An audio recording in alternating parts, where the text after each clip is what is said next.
Hello et salut pour le nouveau podcast du lundi. Alors aujourd'hui je voudrais parler de vie sociale un petit peu.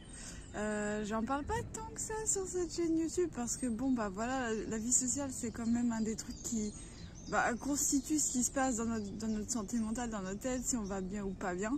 Et beaucoup des raisons pour lesquelles on peut aller mal, avoir des gros coups de mou, être très en colère ou très frustré, etc. Souvent, c'est la relation qu'on a avec les autres, c'est par rapport à comment on communique et comment on interagit avec les gens qui sont dans notre entourage, avec nous, etc. Et du coup, j'ai envie de dire, pourquoi pas en parler dans un format un peu plus long. Alors prenez votre petit chocolat, votre petit thé, ou faites votre ménage à côté, ou je sais pas comment vous consommez ces podcasts. J'ai un maximum d'oiseaux autour de moi, c'est incroyable. Je sens que je vais être déconcentrée les gars, donc désolée d'avance si je regarde à droite, à gauche, etc. En plus il y a les forestiers qui sont en train de virer les débris de troncs d'arbres qui sont coupés, donc voilà. Aujourd'hui il y aura des distractions autour de moi, donc ce sera pas le podcast le plus tranquille de la terre. Donc voilà. Vivre avec les autres, interagir avec les autres et surtout ne pas se sentir en confiance en fait, parce qu'on va parler aujourd'hui surtout de confiance en soi quand on est avec les autres. Et en fait la confiance en soi ça joue un rôle immense dans tout ce qui est vie sociale. Et quand je dis immense, c'est littéralement, en fait c'est presque ce qui définit la qualité de ta vie sociale dans certains cas évidemment. Je sais que c'est tout à fait possible d'avoir une vie sociale épanouie et pourtant d'être quelqu'un qui n'a pas confiance en soi, tu vois. Mais là, on va surtout parler de confiance en soi, comment dire, à aller voir les gens, discuter avec eux, etc., etc. Un truc qui peut littéralement concerner absolument tout le monde, même les gens qui semblent hyper extravertis et sur d'eux, etc., etc.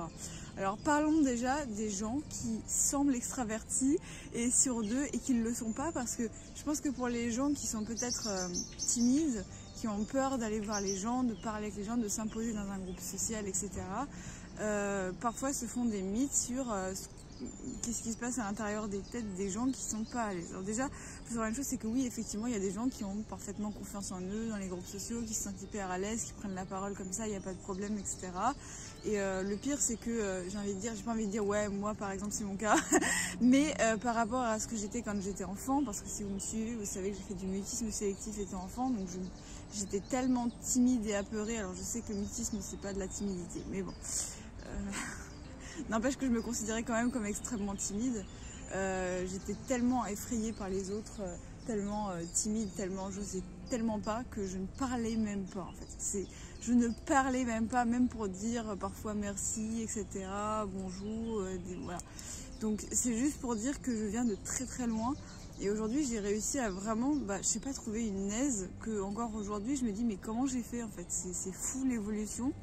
Et c'est pour ça que je voulais vous partager ce que j'ai fait en fait, peut-être ce qui m'a permis d'en arriver à là, quels ont été mes tips, etc. et ce qui au contraire n'a pas marché, etc., etc. Ok, donc ça c'est juste pour vous parler de mon background, you know. Voilà, bref, tout ça pour dire que on parlait des gens qui par contre eux ont l'air extravertis mais qui en réalité et ont l'air confiants en eux mais qui en fait essayent seulement de donner une image d'eux qui reflète ça, mais qui au fond n'ont pas vraiment confiance en eux. Voilà. Moi j'ai connu plein de gens comme ça qui, voilà, quand on les connaît pas trop, on se dit ouais celui-là il a super confiance en lui, etc. Et en fait, quand tu les rencontres et que tu discutes un peu avec eux et qu'ils te racontent un peu leurs problèmes, tu te rends très vite compte qu'ils vont te raconter des choses du type ouais, moi j'ai l'air super à l'aise comme ça quand tu me vois au boulot ou à la fac ou peu importe avec les amis, etc. Mais au fond je sais pas du tout ce que je fais, je suis totalement voilà, je suis perdue, je sais pas trop quoi faire de ma vie, je sais pas trop quoi dire aux gens non plus vraiment et tout et voilà, et tu te dis waouh en fait. Et la réalité, la raison pour laquelle ces gens sont comme ça au fond, c'est parce qu'il y a une expression que j'ai beaucoup utilisée dans ce podcast tirée, je crois c'est les Américains qui disent ça, fake it till you make it. Voilà, je sais pas comment on peut traduire ça, fais semblant jusqu'à ce que tu le fasses vraiment, ou je sais pas comment on peut dire ça en français, ça sonne très mal en français. Mais c'est vraiment ce truc de se dire, bah, je vais faire genre que j'ai confiance en moi jusqu'à ce que je le sois vraiment, jusqu'à ce que mon corps en fait intègre que bah ça y est, on peut le faire, on ait vraiment confiance en nous au bout d'un moment. Donc voilà. Donc c'est des gens en fait qui ont cette capacité de faire semblant, de paraître des gens à l'aise et confiants en eux en fait quand ils sont avec les autres. Et c'est une capacité que tout le monde n'a pas évidemment. On ne sait pas forcément ce que ça implique dans le ton de la voix, sur comment on doit se comporter, etc. que de montrer qu'on a confiance en soi. Donc voilà. Et puis parfois on n'a juste pas envie de faire semblant. On a juste envie d'être soi-même, on a juste envie d'assumer parfois qu'on n'a pas confiance en nous, qu'on ne sait pas où se mettre, qu'on ne sait pas quoi faire, etc., dans telle ou telle situation sociale. Donc ça, tout ça, c'est pour le paraître, voilà, ne vous arrêtez jamais quand vous rencontrez des gens, et ça c'est un truc que je m'en suis rendu compte avec mon job au McDo surtout. Donc c'est que je prends mon job à McDo en exemple parce que c'est un milieu quand même où il y a beaucoup de recrutement, où ça bouge beaucoup, c'est-à-dire qu'il y a beaucoup de démissions et beaucoup de recrutement, et donc les gens tournent, c'est-à-dire qu'il y a toujours des nouvelles personnes. Et en fait, quand on est un peu un ancien, c'est-à-dire qu'on travaille là depuis 1 an ou peut-être même depuis 6 mois, hein, ça suffit déjà pour le voir, on voit très bien comment les gens nouveaux en fait essayent de s'intégrer ou débarquent en fait dans un cercle social avec lequel ils ne sont pas familiers, qui viennent de découvrir, etc. Et on voit très vite les gens qui font semblant d'avoir confiance en eux, mais qui en réalité au fond ils sont pas sereins. Et aussi les gens qui assument totalement, enfin, il y a plein de profils différents et ça m'a toujours beaucoup impressionné. Et c'est aussi un job qui m'a appris, et c'est pour ça que je dis que ce job m'a appris pas mal de choses en réalité, c'est que ça m'a appris que les gens sont souvent pas ce qu'ils ont l'air en fait, tout simplement. Moi, il y a des gens, quand je les ai rencontrés au moment de mon recrutement, je pensais que c'était des gros débiles, des gros connards, c'est devenu mes potes à la fin, au bout de 6 mois, quoi. Donc c'est juste pour dire qu'en fait, la plupart du temps, sur les premières apparences, on se plante complètement, et encore une fois, voilà, c'est pas seulement... Oui, évidemment, il y a les préjugés qui jouent. Si vous êtes une femme ou un homme, il y a des préjugés. Il y a le fait de comment vous vous habillez, ça crée des préjugés sur vous, etc. Et souvent, on découvre, quand on discute avec vous, que vous êtes totalement différent de ce qu'on avait imaginé au départ. Donc voilà. Donc ça, c'est une chose que je voulais dire sur les apparences des gens qui parfois même ont super confiance en eux, blablabla. En fait, vous ne savez pas. Alors, évidemment, il y a des gens, voilà, même ça se sent parfois, que c'est de la vraie confiance en soi. Clairement, ils sont là, yes. Tu sens que c'est pas simulé, c'est réel, c'est sincère, etc. Mais c'est pas le cas de tout le monde. Je voulais faire une petite aparté là-dessus, aparté qui aura duré 7 minutes 50, mais c'est pas grave. On va passer plus à voilà, ce qui nous concerne nous, quand on n'a pas confiance en soi dans un groupe, peu importe si on fait semblant de l'être quand même, ou si juste on assume, ou si on carrément se cache, on va carrément pas voir les gens. Déjà, la question qu'on doit se poser, c'est pourquoi est-ce qu'on n'a pas confiance en nous de manière générale. Donc, je vais commencer avec des petites généralités d'hommes des cavernes, comme à chaque fois.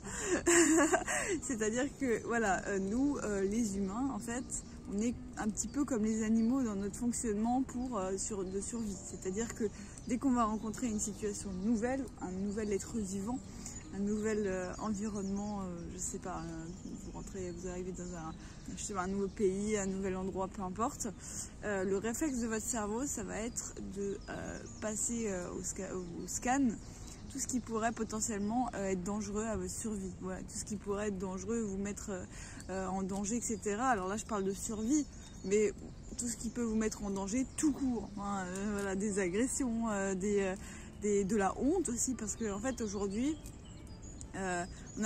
parfois on a beau savoir qu'on n'est pas en danger de mort, qu'on n'est pas en danger de quelqu'un qui nous agresse, etc. Mais on peut être en danger d'avoir honte, parce que avoir honte, c'est vraiment une émotion immonde qui peut parfois nous coller au basque pendant des années. Hein. Moi, ça m'arrive encore de me sentir mal et honteuse d'avoir honte de choses que j'ai faites quand j'étais ado, que c'était il y a 10 ans, mais parfois ça me remonte à la surface et je suis là, genre je suis gênée, quoi. Alors que c'était il y a 10 ans, que tout le monde a oublié, que je suis la seule à encore y penser, etc. Mais la honte, c'est un sentiment que le cerveau va éviter comme la peste. Donc typiquement quand vous allez passer un oral devant 200 personnes, je dis n'importe quoi, vous n'êtes pas en danger de mort, vous savez que les gens globalement sont bienveillants, donc vous vous dites en fait il n'y a aucun danger que je me fasse même je sais pas, même agressé par quelqu'un dans l'audience, donc voilà, vous le savez, ça théoriquement, mais vous avez peur d'autre chose, vous avez peur d'avoir honte, vous avez peur de je sais pas, bégayer, d'avoir l'air ridicule, de rougir, bref, de vous ridiculiser devant 200 personnes. Et qu'est-ce que ça va produire? Le ridicule, ça va vous produire de la honte chez vous, et la honte, vous allez tellement vouloir vous en échapper et surtout ne pas être concerné par ce sentiment que vous allez avoir peur de monter sur scène, même en sachant qu'il n'y a pas de danger pour votre santé ou votre... bref, les gens qui vont peut-être vous agresser, etc. Donc voilà, ça c'est juste pour dire que c'est bien plus compliqué que juste voilà, l'homme des cavernes qui veut pas se faire manger par un ours. Parce que des fois je simplifie avec ça, mais c'est parfois bien plus compliqué. Ouh, je suis mal éclairée là. En fait, il y a les rayons du soleil qui commencent à arriver, ça crée des contre-jours et c'est chaud un peu. Voilà. Ok, bref, tout ça pour dire que quand vous allez arriver devant un nouveau groupe de personnes, même une personne seulement, votre cerveau va se dire, cette personne-là, je ne la connais pas, je ne peux pas savoir si c'est dangereux ou pas d'aller la parler. Et dangereux, encore une fois, est-ce que je vais me taper la honte, est-ce que je vais être ridicule, est-ce que, etc. Tous les sentiments qui vont avec. Donc vous avez le réflexe, le cerveau a naturellement un réflexe comme ça de d'abord prendre ses précautions et parfois prendre beaucoup trop de précautions. Ça y est, j'ai un passage de camion là. Il passe vraiment très proche. À mon avis, ça va être un camion qui va remorquer les troncs d'arbres. Bref. Voilà, tout ça pour dire quoi? Pour revenir à mon fil, c'est que déjà, ce qu'il faut évaluer, en fait, chez toi, si tu as envie d'avoir plus confiance en toi dans les groupes sociaux, c'est de vraiment comprendre à quel point ton cerveau est méfiant de ce qu'il ne connaît pas. Tu vois, sur une échelle de 1 à 10, tu vois, tu te dis, bah voilà, quand je vais me retrouver face à une nouvelle personne avec qui j'ai jamais parlé, à quel point je suis méfiant. Est-ce que je suis pas du tout méfiant et ça me pose aucun problème d'aller parler à cette personne, ou est-ce que je vais être tellement méfiant que je vais même juste me présenter devant elle, ça va déjà être flippant pour moi. Okay, donc ça c'est la première chose qu'on peut regarder si on fait de l'introspection, etc. Je peux donner un petit exemple comme ça que j'ai vécu pas plus tard qu'hier, qu'hier. J'étais en train de travailler au conservatoire dans un des studios et il y avait un autre étudiant qui voulait récupérer un instrument qui était dans le studio dans lequel je travaillais. Donc ce qu'il a fait, c'est qu'il a ouvert la porte super timidement comme ça, donc déjà il avait cette crainte, quoi, il était méfiant. Alors qu'il n'y avait aucun danger, moi j'étais un élève en plus gentil et tout, il n'y avait pas de problème, enfin voilà, il y avait vraiment zéro danger, mais juste il avait déjà cette méfiance, quoi. Donc il ouvre la porte tout doucement comme ça, il passe sa tête comme ça timidement et il n'a pas osé parler les premières secondes, il était là, il me regardait, il était un peu tétanisé et tout, et j'ai dit mais alors qu'est-ce qu'il y a et tout, il n'y a pas de souci, tu peux prendre ton instrument et tout, enfin bref. Alors qu'il y avait vraiment littéralement zéro danger, il y avait une jeune fille au piano en train de faire quelques vocalises et tout. Mais c'est juste pour dire que voilà, c'est pas du tout lié à parfois des choses rationnelles en fait. Cette méfiance, c'est juste, voilà, c'est inné en nous, c'est un truc naturel. Quand on se retrouve face à des êtres vivants qu'on n'a jamais connus, à qui on s'est jamais adressé avant, on va forcément être beaucoup plus méfiant. Et donc ça, voilà, c'est indépendamment de la dangerosité pour votre survie. Voilà. Donc bref, déjà évaluer ça en fait et peut-être conscientiser le fait que peut-être c'est totalement excessif et que en réalité t'as rien à craindre des gens qu'il y a autour de toi, quoi. Voilà, dans certains cas évidemment il y a toujours des gens dangereux, il y a toujours etc. Évidemment tout noir tout blanc ça fonctionne pas sur cette chaîne YouTube, on le rappelle, je l'ai déjà dit dans mon podcast précédent, tout est dans la nuance évidemment. Donc voilà. Déjà, en fait, moi, pourquoi est-ce que j'insiste là-dessus? C'est parce que quand tu conscientises le fait que peut-être parfois tu as une méfiance excessive envers autrui, voilà, parce que peut-être même parfois on a eu des expériences traumatisantes, par exemple. Je sais pas, moi je connais plein de gens qui sont sortis avec des pervers narcissiques et notamment voilà, des hommes qui sont des pervers narcissiques. Je sais pas s'il y a des femmes perverses. Oui, il y en a bien sûr. Je raconte n'importe quoi. Là, j'ai dit un truc hyper sexiste. Non, parce que il y avait une étude qui avait été faite sur les agressions dans le métro et apparemment c'était 100% d'hommes et tout. Enfin, j'avais dit un truc comme ça à un moment. Je sais pas si c'est totalement vrai, mais en tout cas, voilà. Mais pour les pervers narcissiques, bien sûr qu'il peut y avoir des femmes pervers narcissiques. D'ailleurs, je pense que parmi vous, il y en a sur les groupes Facebook qui en ont parlé, bref. Qui avaient des femmes perverses narcissiques dans leur entourage. Donc voilà, bien sûr, bien sûr. Bref, et tout ça pour dire quoi? J'arrête pas de dire et tout ça pour dire quoi? Faut que je sorte les types de langage. C'est que voilà, si tu as un pervers narcissique, etc. dans ta famille, ou que tu as eu dans ta famille ou dans ton entourage proche, quelqu'un qui vraiment a été, qui t'a traumatisé, hein, tout simplement, et ben, tu vas beaucoup plus facilement évidemment te méfier des femmes en général, des hommes en général, d'un certain âge en général, etc. Voilà, moi ça m'est arrivé évidemment, voilà, de rencontrer un garçon, voilà, qui m'a un peu traumatisée, etc. Et pendant quelques mois, à chaque fois que je voyais un garçon qui lui ressemblait, qui avait peut-être un peu la même coupe de cheveux ou un peu la même manière de parler, etc., je faisais un recul comme ça, genre vraiment, voilà, le traumatisme, quoi. Genre, je me dis, bah ok, danger, mon cerveau allumait tous les voyants de danger. Donc voilà, ça peut être lié à ça évidemment aussi. Donc tout ça, c'est des trucs à réfléchir. Tu te dis, mais d'où vient cette méfiance excessive que j'ai, qui fait que j'ai pas confiance en fait, que j'ai pas confiance en ce qui va se passer si je vais aborder la personne, etc., etc. Maintenant, on va parler de vraiment avoir confiance en soi, littéralement dans un groupe, c'est-à-dire que les gens discutent, etc. Et toi, tu es là et tu n'oses pas trop parler, tu es un peu en retrait, etc. Peut-être pas même approcher le groupe en général. Tu te dis, mais je suis pas légitime, ces gens-là, ils sont hyper soudés et tout, etc. Et moi, je suis qui là pour m'incruster dans ce groupe, etc., etc. Le truc, c'est qu'il faut savoir déjà, j'ai envie de le dire, parce que voilà, le but c'est aussi que je donne un peu des conseils sur moi. Ce que j'ai remarqué quand j'ai commencé à m'intégrer un peu dans les groupes, c'est que la plupart du temps, les groupes sont hyper ouverts pour qu'il y ait des nouveaux qui rentrent en fait. Alors c'est pas toujours le cas évidemment, et en plus ça dépend beaucoup des milieux, je sais. Mais voilà, à chaque fois quand je me retrouve tout seul dans un coin, déjà j'ai souvent des gens qui viennent me voir pour me dire ouais viens et tout, viens avec nous, etc. Donc en fait les gens sont beaucoup plus ouverts que ce qu'on pense la plupart du temps. Alors évidemment, encore une fois, il y a des groupes qui rejettent les nouveaux. Oui, bien sûr il y en a, hein, bien sûr. Et c'est juste pour dire que pas autant qu'on le croit parfois. Donc ça déjà voilà, je voulais le dire, je voulais le caser comme ça. Mais voilà, revenons au truc de pas avoir confiance dans un groupe. Il y a une chose qu'il faut savoir, c'est que c'est vraiment une compétence à acquérir que de savoir converser avec les gens. Et c'est pour ça que j'ai sorti assez dernièrement un atelier que certains parmi vous avaient acheté sur le fait de savoir en fait maîtriser les dynamiques sociales. Hein. Typiquement, voilà, savoir quoi dire, à quel moment, comment nourrir une conversation, comment savoir comment mener en fait une activité sociale, bref, interagir avec des gens, quoi. Pourquoi? Parce que et mon atelier, je le précise, dure 1h30. Pendant 1h30, je donne littéralement des tips concrets, quoi. Donc c'est vraiment long, quoi. Et tout ça pour dire que c'est tout un skill, en fait, que même, alors je sais qu'il y a beaucoup d'autistes qui regardent ma chaîne, mais même les gens qui sont neurotypiques galèrent avec ça parfois, hein. C'est-à-dire que voilà, savoir nourrir une conversation, il y a des vidéos sur YouTube en fait littéralement sur le sujet, hein. Donc c'est pas seulement les autistes en fait qui galèrent avec les dynamiques sociales, avec savoir comment interagir avec les gens, quoi dire, à quel moment, quand prendre la parole, etc. Donc tout ça c'est un ensemble de compétences. Et en fait quand tu connais pas, quand ces compétences ne sont pas innées chez toi, parce qu'on est nombreux à ne pas avoir ces compétences de manière innée, voilà. Bah évidemment, ce qui va se passer, c'est que on va le savoir, on va en être conscient et donc on va pas avoir confiance en nous. En fait, la confiance en soi, c'est quoi?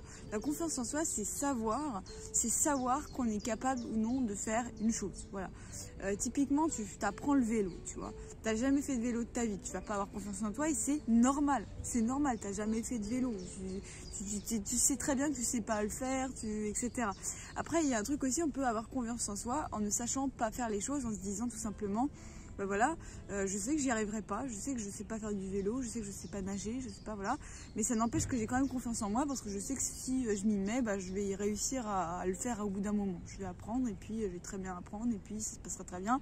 Et au bout d'un moment, je vais y arriver. Donc c'est possible aussi d'être serein et confiant en soi, même quand on sait qu'on va pas y arriver. Je fais l'aparté parce que voilà.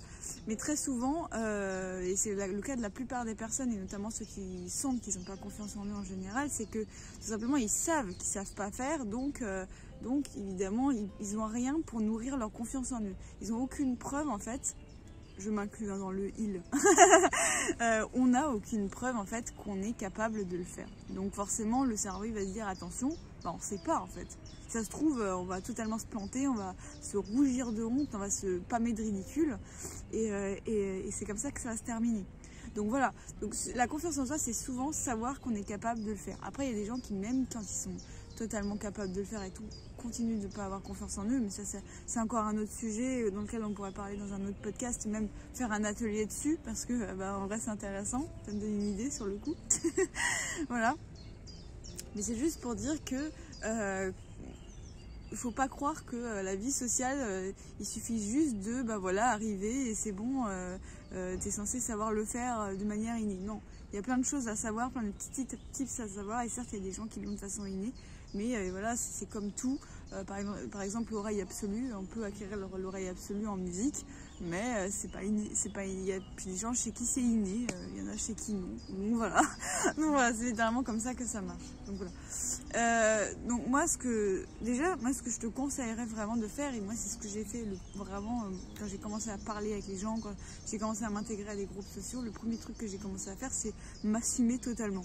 Mais alors, totalement, quoi. C'est-à-dire que si à un moment je sens que je sais pas comment interagir avec les gens, que je sais pas quoi dire, etc., et que je vais juste rester passif, j'assume en fait, j'assume totalement. Je dis bon ok, là je sais pas quoi dire, bon, je dis rien, tant pis, c'est comme ça, tu vois, je suis comme ça, voilà, peut-être à un autre moment je trouverai quelque chose à dire, mais là dans ce groupe je sais pas comment interagir avec ces gens, je sais pas comment juger la situation, etc. Bon, en fait, qu'est-ce que ça va permettre de t'assumer complètement? Déjà, ça va te retirer du stress, mais vraiment, littéralement. C'est-à-dire, tu vas te lâcher la grappe, tu vas arrêter de te tendre comme ça en étant frustré de ne pas y arriver, etc. Tu as totalement le droit de pas... c'est vraiment, pour moi, c'est une énorme preuve de maturité que d'assumer ses faiblesses, en fait. Et c'est un truc que j'essaie le plus possible de faire à chaque fois quand je suis dans n'importe quelle situation. Par exemple, si je suis en cours de solfège et que je rate complètement un exercice devant la prof et devant tous les élèves, je vais assumer, je vais dire bon là ouais, j'ai pas bossé, j'ai pas réussi, tu vois. Et en fait, cette sérénité, tu vois, déjà ça t'économise vraiment beaucoup d'énergie, parce que toute cette anxiété en moins déjà, que de vouloir à tout prix être parfait, plaire aux autres, être génial devant les autres, etc., que afficher son meilleur jour, blablabla, ça t'enlève une énorme pression. Et autre chose, déjà tu parais beaucoup plus mature parce que tu sais prendre du recul, ça montre que tu es quelqu'un qui, voilà, t'es à l'aise en fait avec la vie, tu vois. Et c'est ça aussi, c'est que souvent on s'en rend pas compte, mais quand on est stressé et anxieux par rapport au fait de vouloir être parfait, etc., de toujours réussir, ça se voit en fait.